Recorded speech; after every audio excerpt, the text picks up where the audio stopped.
Whoa, yeah, Billie Jean, yeah, whoa, Naka-SG lumalapit kahit pa nasa malayo. Kala nila di ako makakatakas, matitindi sa garena, wala silang kapareha. Nakatago di makita, wala dito mahihina o di ko matanggi.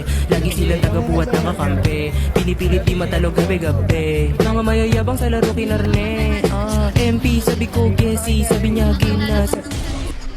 Kung meron kayong blessing sa buhay nyo, dapat ingatan nyo. Dapat ipagpasalamat mo kung anong blessings ang meron ka. Maliit man o malaki, dapat mong ipagpasalamat sa Diyos kung ano man yung mga bagay na meron ka ngayon. Hindi naman lahat nabibigyan ng pagkakataon na i-bless ni God. Kaya dapat matuto ka magpasalamat kung ano na lang yung meron ka ngayon. Ingatan mo at pahalagahan mo yung blessings na ginagawa sa'yo ng taas. Be grateful! Dahil kapag nakikita ni God na yung mga maliliit na bagay na ginagawa niya sa'yo ay na-appreciate mo, hindi malabo na talagang mas malaking blessings pa yung ibibigay sa'yo ng taas.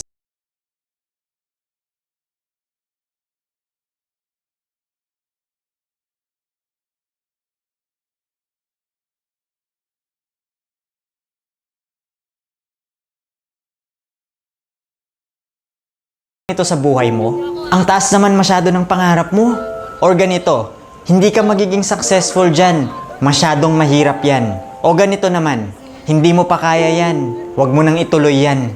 Kaibigan, kung may pangarap ka ngayon, panghawakan mo ng mabuti yan at huwag na huwag kang magpapahila sa ibang tao kahit anong sabihin nila sa'yo. Huwag mo rin bitawan ang pangarap mo kahit ano pang status ng buhay mo ngayon. Alam mo ba kung bakit? Dahil mahirap maging mahirap, pero mas mahirap ang taong walang pangarap. Pag sinabi nilang wala kang mararating sa buhay dahil daw mahina kang tao, mas lalo mong galingan ha. Dapat mas lalo kang gutom dyan sa pangarap mo. Kaya mo yan. Tiwala ka lang. Alam mo, isang beses lang tayo magkakaroon ng pagkakataon. Nalakaran ng kalsada ng buhay.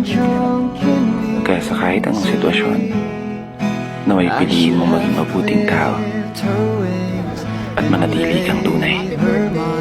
Sapat na yan. Nasa training center na po siya.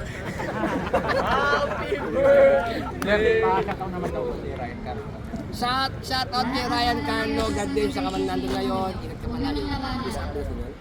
Okay, please update us at magkita din tayo someday.